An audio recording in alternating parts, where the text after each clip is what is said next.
어릴 때 별명 혹시 기억하시나요? 저는 어릴 때 별명이 순이, 순둥이라고 해서 순이라고 친구들이 매일 놀렸던 기억이 나요. 저는 참 그 별명이 너무 촌스럽기도 하고 그래서 생각하기 싫은 별명이었는데 요즘 세상에는 그 별명을 가진 게 어떻게 보면 참 희귀한 거구나 느낄 때가 있네요. 어려서부터 저는 엄한 부모님 밑에서 자라와서 그런지 늘 위축되어 살았습니다. 시험 점수를 못 받으면 동생이랑 저는 그날 하루 종일 밥도 못 먹고 공부를 해야 했고, 그렇게 집에서 벗어나고자 했던 저는 악착같이 공부해 서울 명문대에 입학을 했습니다. 그 뒤로 집에서 나와 기숙사 생활을 했어요. 저희 집은 지방이라 통하기 어려워 제가 서울로 대학을 가고 싶었던 이유 중에 하나가 바로 저희 집 때문도 있어요. 그렇게 대학 생활을 하면서 저는 정말 이런 게 행복이었나 싶을 정도로 자유로운 생활이 너무나 행복했어요. 친구들과 밤새서 공부하는 것도 좋고 시험을 조금 못 봐도 누가 뭐라 할 사람이 없고 늦잠도 잘 수 있고 먹고 싶은 것도 친구들과 함께 먹을 수 있어 타임머신이 있다면 어떤 시간으로 돌아가고 싶냐고 묻는다면 저는 자신 있게 대학생활이라고 할 수 있을 정도였어요. 근데 그 대학 생활에서 저를 더 행복하게 해주었던 건 바로 남자친구였어요. 남자친구는 저랑 함께 입학한 동기로 처음에는 친한 친구였다 어느샌가 서로가 마음이 생겨 연애하게 된 케이스로 남자친구가 군대 갔을 때도 기다려줄 정도로 저희 사랑은 돈독했죠. 남자친구는 근데 저보다 더 힘들게 살아와서 제가 더 지켜주고 싶은 사람이었어요. 부모님이 사이가 안 좋아 대학생활 때 이혼하시고 남자친구는 그 뒤로 집을 나와 혼자 산다고 했었거든요. 그래서 제가 밥이나 반찬도 가서 많이 해주고 서로 가족처럼 의지하고 대학생활을 보냈습니다. 그렇게 함께 20대를 보내고 30대에 우리는 더욱 견고해진 사이로 서로 원했던 곳에 취업을 했고 안정적으로 연애를 했습니다. 남자친구가 자취를 하는데 자취방에서 자주 가서 며칠씩 있다 오고 하니까 갑자기 남자친구가 저보고 한 번은 우리 그냥 같이 살까? 라고 물어보는 거예요. 그래서 제가 지금 프로포즈야? 라고 물으니 정말 반지를 준비했더라고요. 내 인생에 결혼이 있을까 싶었는데 프로포즈를 막상 받으니 정말 몽글몽글한 마음이었습니다. 서로 나이도 찬지라 저희 집에 먼저 인사를 드리기로 해 처음 부모님을 정말 오랜만에 뵈러 갔던 날, 저희 부모님은 예전에 알던 부모님이 아니셨어요. 많이 변하신 모습에 내가 너무 못되게 엄마 아빠한테 굴었구나 그때 느꼈습니다. 엄마 아빠는 인사시킨 남자친구를 너무나 좋아하셨고 그 뒤로 남자친구네 집에도 인사 가기로 했어요. 남자친구 또한 집과 사이가 안 좋은지라 처음에는 그냥 간소하게 결혼을 원했지만 저희 부모님이 그렇게 하면 나중에 후회한다고 꼭 인사드리라고 당부하셔서 과일 바구니를 들고 남자친구네 아버님을 뵈러 갔죠. 뵈러 간 날 저는 정말 깜짝 놀라고 말았어요. TV에서만 보던 인테리어 집이 제 눈앞에 있더라고요. 남자친구가 맨날 친구들한테 얻어먹고 되게 짠돌이었는데 알고 봤더니 아빠가 사업체 몇 개 운영을 하고 있더라고요. 저는 작은 사업인 것보다 했는데 생각보다 굉장히 큰 회사였나 봐요. 가서 인사를 드리는데 식은땀이 줄줄 나더라고요.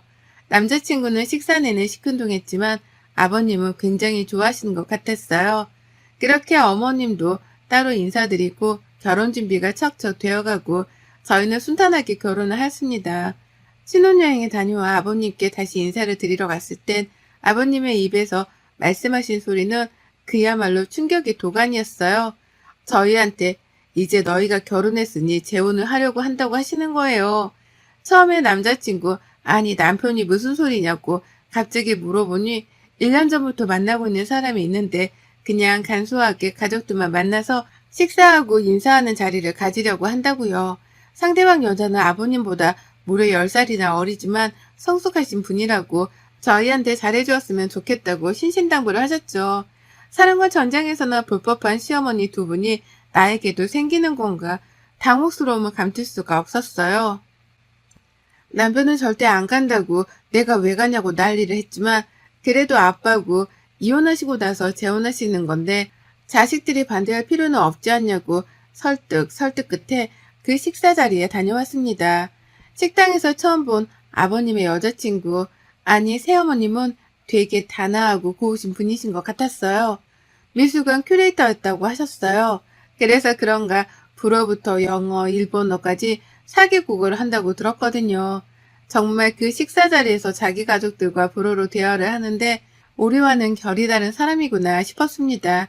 그래도 다행인 게 남편이 시댁에 자주 가지를 않으니 새 시어머니와 그렇게 자주 마주칠 일은 없겠지 싶었죠.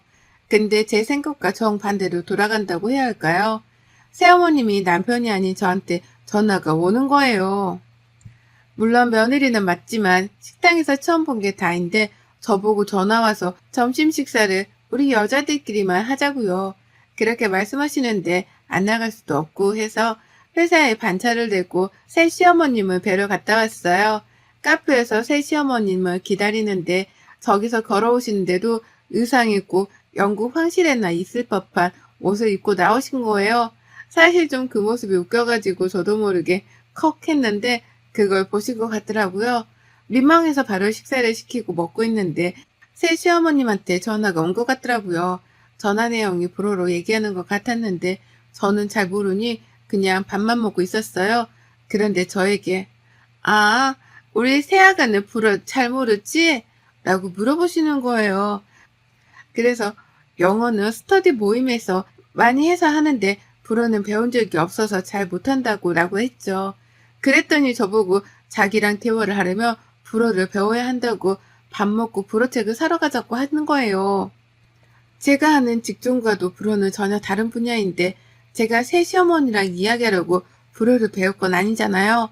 그래서 제가 지금 일이 너무 바빠서 무언가를 배울 시간이 많이 없다.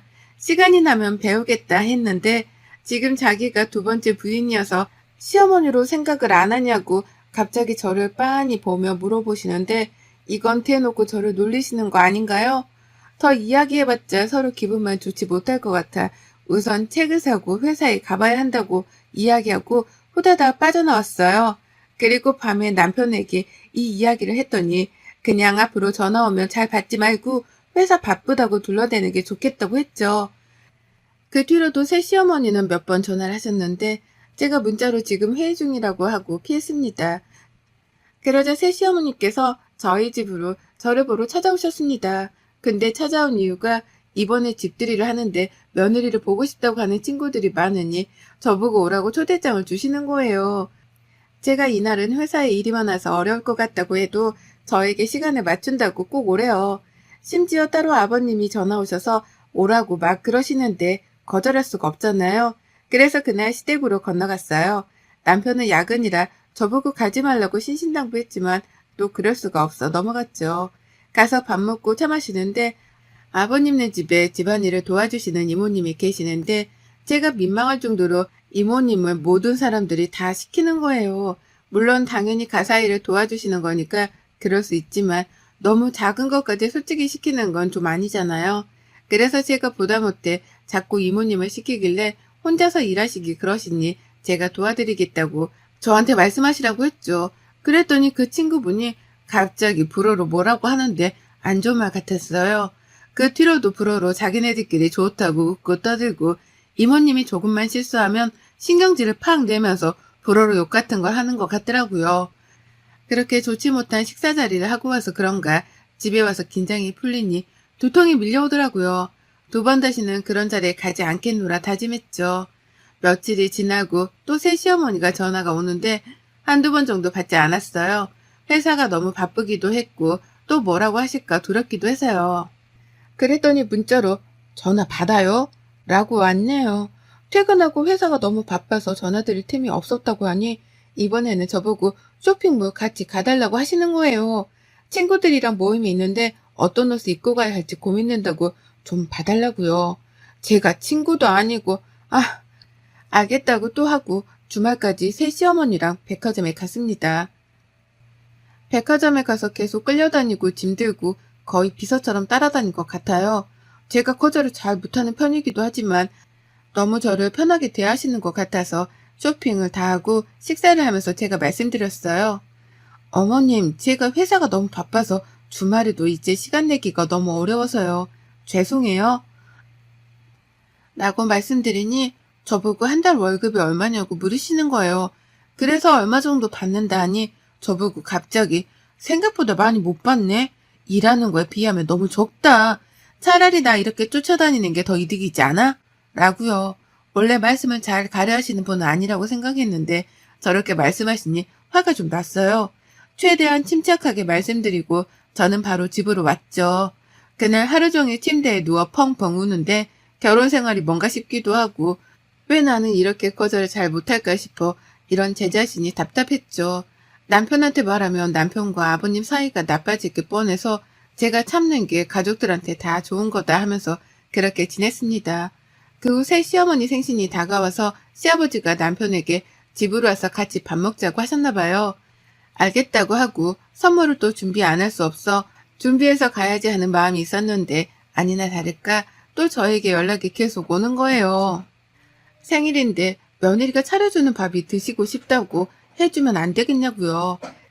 그래야 자기가 좀 대접받는 기분이 난다고요. 저는 또 알겠다고 말씀드리고 새벽같이 일어나서 집에서 음식을 이것저것 했어요. 그리고 시댁으로 넘어가서 거기서도 음식하고 집도 생일 파티 느낌 나게 꾸미고 하니 밥 먹을 때가 되니까 녹초가 되었네요. 너덜너덜해진 영혼이 가출한 채로 있다가 집으로 와서 그날 하루 종일 악몽에 시달렸어요. 열심히 공부해서 대학교 가고 지금은 누구나 가고 싶은 직장에도 다니고 있는데 제 인생이 너무 초라해 보이는 거예요. 결혼 앞에서요. 결혼만 안 했으면 제가 이렇게 을이 될 일도 없잖아요. 근데도 제 성격 때문에 말 한마디 한 번 못하니 화병이 나서 미쳐버릴 것 같았어요. 그렇게 하루하루를 살다 딱 이날로 제가 각성을 하게 돼요. 그날도 어김없이 새 시어머님 쇼핑 비서로 따라가게 되었어요. 따라다니다 보니 저번에 친정 부모님이 낡은 운동화를 두 분 다 신고 계시는 게 생각나서 백화점 간 김에 하나 사드리고 싶었어요. 그래서 사드리려고 저도 이것저것 좀 보는데 왜? 살려고? 이러시는 거예요. 그래서 부모님이 운동화가 낡아서 하나 사드리고 싶어서요. 라고 하니 저보고 새 시어머니가 갑자기 깔깔 웃으면서 여기 운동화 한 컬레에 얼만 줄 알아? 제가 브랜드를 잘 모르기도 하고 다 그게 그 제품 같아서 한 20만 원 정도 하나요? 라고 했어요. 그랬더니 정말 그 매장에서 박장대소를 하시면서 뭐? 20? 여기에 20만 원짜리 운동화가 어딨어. 진짜 촌스럽다. 우리 새아가 나 따라다니면서 안목 좀 챙겨야 할 것 같아. 라고 하는데 옆에 있던 직원은 저를 보며 웃음을 참는데 제 얼굴이 정말 새빨간 토마토처럼 붉어지는 거예요. 그리고선 갑자기 남자 운동화, 여자 운동화 한 컬레씩 고르더니 직원에게 이거 계산해줘. 우리 사돈댁이 이런 운동화 한 번도 못 신어본 것 같아. 진짜 안타까워서 내가 참 이럴 때 또 내가 하나 사줘야 되지 않겠어? 네, 사모님 50대 분들한테 굉장히 인기 있는 모델이랍니다. 라고 하고 저보고 가져다 드리려고 하시더군요. 그 운동화를 집에 와서 보는데 참 제가 많이 비참해져 보였습니다. 그냥 제가 살아온 날들이 최선을 다했다고 생각했는데 저는 브랜드의 운동화가 얼마인지도 잘 모르고 새 시어머니가 사는 세상과 제가 사는 세상이 너무나 달라서 더 초라하게만 느껴졌던 것 같아요. 사실 알고는 있었습니다. 새 시어머니는 일부러 제 앞에서 자기를 보여주고 싶어 제가 못 알아듣는 불어를 하고 백화점에 데려가 네가 나 아니면 이런 데 와보겠니? 이런 느낌으로 저를 무시하고 너는 나보다 밑이야. 이런 식의 느낌으로 저를 대하는 것을요. 하지만 저는 지금까지 너무 바르게 살려고 노력해서 어른들에게는 또 다른 사람들에게는 나쁜 소리, 싫은 소리 안 하는 것이 도리라고 생각했는데 백화점에서의 일은 정말 못 참겠더라고요. 그 뒤로 저는 회사가 끝나자마자 불어학원을 다니기 시작했어요. 불어학원부터 인강까지 들으면서 다시 새 시어머니가 나를 그 불어 모임에 초대하기를 바랬죠. 제 바람대로 이루어졌는지 시어머니는 저에게 그 모임 사람들이 온다고 이번에는 제가 그때 한번 해드렸던 음식이 있었는데 그게 맛있다고 한번 해달라고 부탁을 하셨어요. 저는 때가 왔다고 생각했습니다. 만반의 준비를 하고 그 모임을 마주치니 역시 아니나 다를까 제 앞에서 또 불어로 막 이야기를 시작하더라고요. 가만히 들어보니 참 가관이죠. 니네 며느리 우리말 못 알아듣는 거 보니 너무 웃겨. 우리가 자기 욕을 해도 모르잖아. 맞아. 우리 며느리 착하긴 한데 얘가 너무 느려. 그리고 집도 가난한 것 같아. 글쎄 저번에 백화점 갔는데 너희 그 브랜드 알지? 나보고 20만 원 정도 하냐고 묻는 거야. 내가 정말 쪽팔려서. 정말 나는 돈 없는 사람들 이해 안 되더라. 돈이 없으면 겸손해야지. 그러지 못한 사람들이 더 많아. 자기네 식사 도우미 해주는 분도 좀만 쓰다가 내보내. 오래 하면 자기가 손떼탄다고 생각해. 진짜 재수없지 않냐? 아니 나는 내 보내고 싶은데 우리 그이가 이모니 음식 솜씨가 좋다나 뭐라나 자꾸 그런 소리만 늘어놓니 지금 좀 꼬시고 있어. 이런 류의 이야기를 계속해서 이어가더라고요. 저는 계속해서 그냥 듣고만 있었어요. 고개 숙이고 밥 먹고요. 그리고 갑자기 강남에 정말 비싼 와인바가 있어요. 거기는 예약을 해도 몇 달을 기다려야 하고 룸에 들어가서 먹으려면 VIP만 되는 곳이거든요. 근데 시모 친구 한 명이 거기 와인바에서 일하는 사람이 자기 지인이라고 오늘 좀 한가해서 룸을 못 가고 그 바로 되어 있는 긴 테이블 있잖아요. 거기는 갈 수 있을 것 같다고 갈래? 라고 물어보더라고요. 저는 잘 안 따라가지만 이번에는 무슨 이야기를 하나 따라갔어요. 따라가서 앉으니 그때부터 거기서도 자기네들끼리 불어로 대답하고 불어로 이야기해요. 근데 그 이야기의 80%가 아마 남욕이라고 보시면 될 것 같네요. 근데 와인을 따라주다 와인이 좀 손에 흘렸는데 직원이 실수한 건 맞지만 갑자기 새 시어머니가 와인잔을 바닥에 쾅 하고 던지는 거예요. 그러면서 불어로 이야기를 하는데 안 통하는지 한국말로 막 따지더라고요. 그랬더니 그 매니저가 와서 죄송하다고 다른 와인으로 바꿔드리겠다고 새롭게 와인을 가지고 와서 먹는데 그때 시어머니가 한 말이 아직도 안 잊혀져요. 쟤네는 멍청해서 내가 일부러 깬지도 모를 거야. 솔직히 저 와인 맛이 별로라 다른 거 먹고 싶었는데 2개 다 지불할 필요 없으니 하나는 깨트리면 우리가 돈 안 내도 되잖아? 저 와인 한 병에 얼만데 맛있게 먹는 게 좋지. 그러니 일부러 와인잔을 깨고 새로운 와인을 받으려는 수작이었습니다. 참 보고 있는 내내 웃겨가지고 있는데 누군가 저를 툭툭 치더라고요. 너 민정이 아니니? 결혼식 때 보고 안 그래도 어제 너희 아빠랑 네 얘기했는데 여기서 딱 만나네. 아빠 오랜 친구분이셨어요. 저도 너무 반가워 인사를 하니 매니저들부터 다 저를 쳐다보았죠. 그렇게 인사를 드리고 다시 앉는데 저보고 시모가 누구냐고 묻더군요. 아빠 친구분이시라고 룸 가고 싶으면 매니저한테 얘기한다고 하니 들어가실래요? 라고 하니 무슨 말도 안 되는 이야기를 하냐면서 비웃는 거예요. 더 이상은 안 될 것 같아 저도 불어로 얘기했어요. 그랬더니 정말 시어머니부터 그 친구들까지도 저를 빤하게 쳐다보더라고요. 아랑곳하지 않고 불어로 정말 다양하고 많은 문장과 단어를 써서 이야기를 했어요. 그 이야기는 니네가 불어를 하는 거 발음도 틀리는데 어디서 자꾸 불어로 사람 무시하려고 하냐고 라고 하니 다들 어버버 하더라고요. 저보고 너 가난한 집 딸 아니었냐면서 그러길래 불어는 진짜 몰랐고 배운 거다. 어떤 이야기를 하는지 궁금했다고 했죠.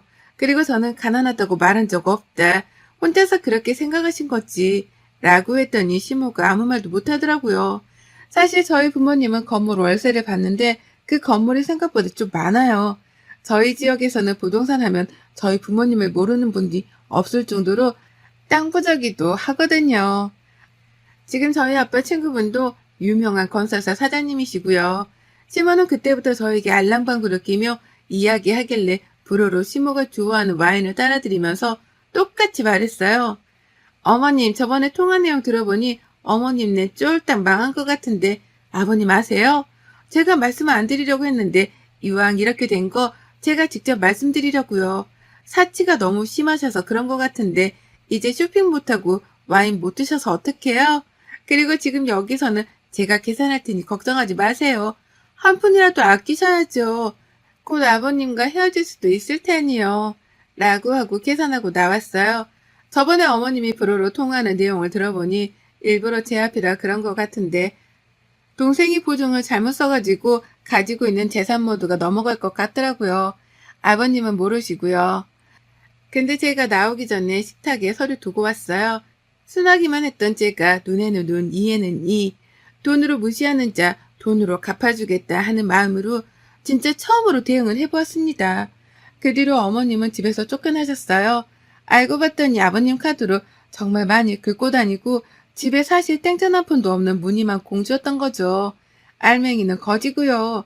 근데 그렇게 제 앞에서 자랑을 해대니 저는 얼마나 가소로웠겠어요.